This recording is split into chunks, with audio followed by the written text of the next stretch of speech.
आपको पता है फिर हिंदू होना जुर्म है। कोई भी मुसलमान नहीं है तो वो खतर, उसको इंसान ही नहीं समझना भाई, उसको इंसान ही नहीं समझना। आपको पता है इंडिया के minister for external affair doctor Jaishankar की एक ही दौड़ है, तेल इकट्ठा करना। ये है, देख रहे हैं आप, ये है अंडमान सी, और ये अंडमान सी में यहाँ पर चल रहा है एक्सप्लोरेशन। अंडमान सी में एक ऐसा ऑयल वेल बेसिकली देखने को मिला है जो कि गयाना में जैसे बड़े बड़े ऑयल डिस्कवरीज हुए हैं पिछले कुछ वर्षों में। देखिए, हर क्राइसिस में एक अपॉर्चुनिटी होती है। तो ये जो ईरान और इजराइल की जो जंग है और एक क्राइसिस क्रिएट हो गया मिडिल ईस्ट में, इसमें आप देखें कि आपको एक अपॉर्चुनिटी नजर आ रही है आफ्टर वेरी लॉन्ग टाइम। ये जो डिस्कवरी है, it is being considered as the 4th largest oil and gas reserves in the world.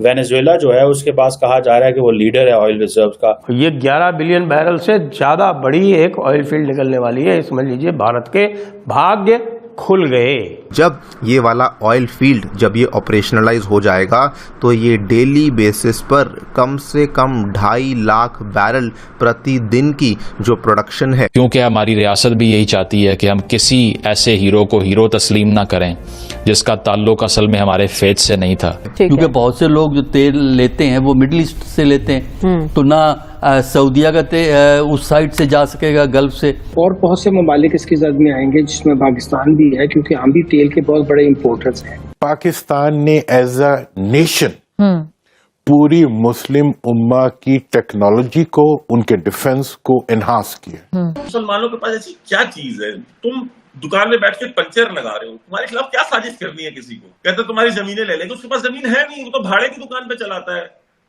किराए के घर में रहता है, उसके पास है क्या कि उसका ले लेंगे। अगर खुदा न खास्ता इजराइल जो है वो ईरान को जेर करने में कामयाब हो गया तो फिर जो उसका ग्रेटर इजराइल का मंसूबा है वो उस पर अमल दरामद करेगा। अगर आपका मकसद है इजराइल को तबाह बर्बाद करना है, उसके लिए आप न्यूक्लियर बॉम्ब बना रहे हैं, तो फिर यही चीज आपके खिलाफ इस्तेमाल आपको लगता नहीं इसराइल ने वो मकसद फराहम कर दिया?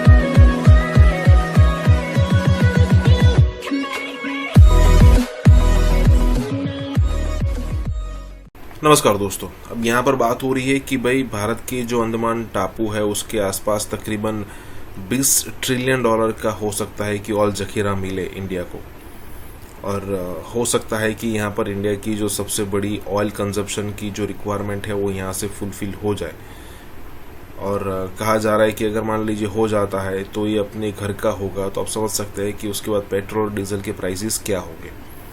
जो भी हो, अब देखिए पिछले दिनों एक नंबर आया था, ये प्रीवियस ईयर से पहले वाला जो ईयर था उसमें कहा गया था कि तकरीबन 180 बिलियन डॉलर का ऑयल हमने रशिया से परचेज किया था। उस समय कोई रशिया यूक्रेन वाली वॉर की सिचुएशन थी नहीं, लेकिन इसके बाद का जो साल आया ना उसमें इंडिया ने जो परचेज किया उसमें रशिया से डिस्काउंट मिला हमें, और उतना ही ऑयल हमने परचेज किया, लेकिन उसकी प्राइसेस थी 155 बिलियन डॉलर, मतलब 25 बिलियन डॉलर का यहाँ पर फायदा था। चलो वो छोड़िए, लेकिन बात यहाँ पर ये है कि 150 से 60 बिलियन डॉलर का खर्चा हो रहा है सालाना। और अगर मान लीजिए कि ये जो जखीरा हमें टाइम टू टाइम मिल जाता है तो ज़रा सोचिए कि चीज़ें कितनी चेंज हो जाएगी। इसी के साथ ही वीडियो शुरू करते हैं। हाँ दोस्तों, सुपर थैंक्स के जरिए हमें मदद करना ना भूलें। बहुत बड़ी फाइंड हुई है, कहाँ? गयाना में। और गयाना आप करीब 6 लाख बैरल पर डे निकालने लगा है और 13 लाख बैरल तक निकालेगा, ऐसी बात हो रही है। वो कहते हैं कि साहब कि दुनिया की 6ठी या 7वीं सबसे बड़ी फील्ड, ऑयल फील्ड वहाँ निकली है। लेकिन उससे भी बड़ी ऑयल फील्ड भारत में निकलने जा रही है, ऐसा ऑफिशियली बोला है हमारे जो पेट्रोलियम मिनिस्टर हैं हरदीप पुरी ने। और वो कहाँ निकलने जा रही है? ये है, देख रहे हैं आप, ये है अंडमान सी, और ये अंडमान सी में यहाँ पर चल रहा है एक्सप्लोरेशन के रिजल्ट आ गए हैं। और हरदीप पुरी जी ने कहा है कि ये एक गयाना साइज ऑयल फील्ड होने वाली है। गयाना साइज मतलब गयाना का साइज है लगभग 11 बिलियन बैरल ऑयल और गैस के रिजर्व्स हैं। ये 11 बिलियन बैरल से ज़्यादा बड़ी एक ऑयल फील्ड निकलने वाली है। समझ लीजिए भारत के भाग्य खुल गए। इसराइल और ईरान की जंग को शुरू हुए तकरीबन अब 2 दिन हो चुके हैं। इसराइल के इब्तदाई हमले के बाद के जिसमें एक बहुत बड़ी तादाद में ईरान की अस्करी और एटमी क़यादत मारी गई थी और उनका एयर डिफेंस और डिफेंस इंफ्रास्ट्रक्चर तबाह हुआ था। तो इस वक्त सूरत हाल यह है कि बेशक ईरान शदीद नुकसान उठा रहा है, क्योंकि ईरान के पास एयरफोर्स की शदीद कमी महसूस हो रही है। इसराइल से लेकर ईरान तक तमाम एयर स्पेस ईरान के कंट्रोल में नहीं है, वो इसराइल के पास है। बीच में तमाम मुसलमान ममालिक ऐसे हैं, यानी लेबनान, सीरिया, इराक, जिनकी एयर डिफेंस या एयरफोर्स बिल्कुल ख़त्म हो चुकी है, और ये ममालिक लिटरली हेडलेस स्टेट्स हैं। ये इस काबिल ही नहीं है कि नेटो और अमेरिकन और इसराइलीज की एयर सुपीरियोरिटी को चैलेंज कर सकें या इनको रोक सकें। नतीजा ये है कि इसराइल के पास तेहरान तक लिटरली फ्री रन है। वो आते हैं, चाहे तो इराक की फजा के अंदर से रॉकेट और मिसाइल फायर करते हैं, चाहे तो ईरान के अंदर दाखिल हो जाते हैं। ईरान के एयर डिफेंस ने क्लेम तो किया है कि इन्होंने कुछ F-35 इसराइल के मार कर गिराए हैं, लेकिन अभी तक कोई सबूत नहीं दिखाया। कहा जा रहा है उन्होंने कुछ पायलट भी पकड़े हैं, लेकिन उसका भी कोई पायलट सरकारी तौर पर कोई बताया नहीं गया कि वो पायलट्स कौन है और कहाँ हैं। बहरहाल ये जंग इस वक्त जारी है। इसराइली फजाई हमलों और कार बम धमाकों में अब तक 14 ईरानी साइंसदान शहीद हो चुके हैं। ईरान इसराइल के 3 F-35 तैयारे और 10 जहाज मार गिराने का दावा करा है, लेकिन इसराइल इसकी तरदीद करता है। यूक्रेनी सदर ज़ेलेंस्की ने बताया है कि यूक्रेन भेजे जाने वाले 20,000 मिसाइल मशरिक़ वुस्ता भेज दिए गए हैं। इसराइली हमले जारी है। खबरों के मुताबिक इसराइली हमले में तेहरान में शहरान ऑयल डिपो को निशाना बनाया गया है। इसराइली फौज ने ईरान पर जारी फजाई हमलों के दौरान पासदाराने इनकलाब समेत ईरानी अफवाज के 20 से ज्यादा आला फौजी कमांडर्स को निशाना बनाने का दावा किया है, लेकिन ताहाल ईरानी हुकूमत की जानिब से इस दावे की कोई तस्दीक या फिर तरदीद हुई नहीं है। पाकिस्तान ने बहुत खुलकर ऐलान किया है कि वो हर सतह पर ईरान की हिमायत करेगा, चाहे वो अक़वाम मुत्तहिदा में हो, डिप्लोमेटिक हो, सिफारती हो, सियासी हो, इखलाकी हो या अस्करी का जिक्र तो नहीं किया पाकिस्तान ने, लेकिन यकीनी तौर पर यह बात समझ में आती है। हमने पाकिस्तान पर जो उसने हमले किए थे उसका बदला भी लेना है, और वैसे भी इन यहूदियों के साथ मस्जिद अक़सा पर कब्जा करने की वजह से हमारी इनसे खुरेज दुश्मनी है।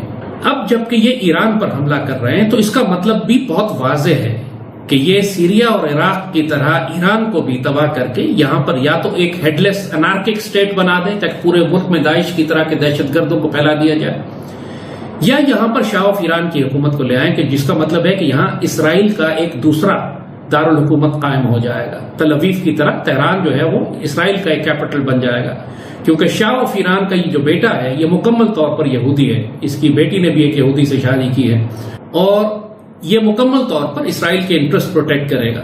और अगर इस किस्म की एक इसराइल नवाज हुकूमत पाकिस्तान के मगरब में कायम हो जाती है तो ये पाकिस्तान के लिए शदीद तरीन खतरात का बायस होगा। तो बिल्कुल लॉजिकल बात है, हमारी नेशनल सिक्योरिटी का ये तकाजा है कि हम इसराइल को ईरान में दाखिल होने से रोकें।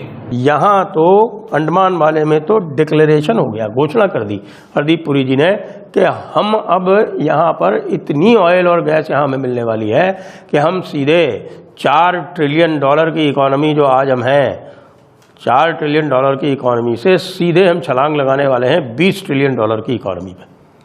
सोचिए, $4 ट्रिलियन की इकॉनमी से सीधे $20 ट्रिलियन की इकॉनमी पे। और ये सुन के और जान के आप सोच सकते हैं कि अमेरिका के दिल पे क्या बीत रही होगी, चाइना के दिल पर क्या बीत रही होगी। चाइना जो है उसके पास और सब कुछ है, उसके पास ये ऑयल रिजर्व्स नहीं है। ये ऑयल रिजर्व्स जो है वो रशिया के पास है, इसीलिए कई बार वो कहता रहता है चाइना कि हमारा जो ये ईस्टर्न साइबेरिया वाला इलाका है वो हमारा है और इसको हम रशिया से लेकर रहेंगे। अभी औकात तो नहीं है रशिया से ले पाने की, लेकिन ये बीच बीच में ये बोलते रहते हैं। वो इसीलिए बोलते रहते हैं कि उस एरिया में काफ़ी कुछ ऑयल की संभावनाएं हैं और ऑयल वहाँ पर है। और ऑयल आप जानते हैं चाइना की बहुत बड़ी ज़रूरत है। हम तो लगभग 50 lakh barrel per day import करते हैं, चाइना तो लगभग 1 crore barrel per day import करता है और कई बार उससे भी ज़्यादा। हालांकि आजकल उनकी इकोनॉमिक एक्टिविटी जो है वो काफ़ी डाउन है।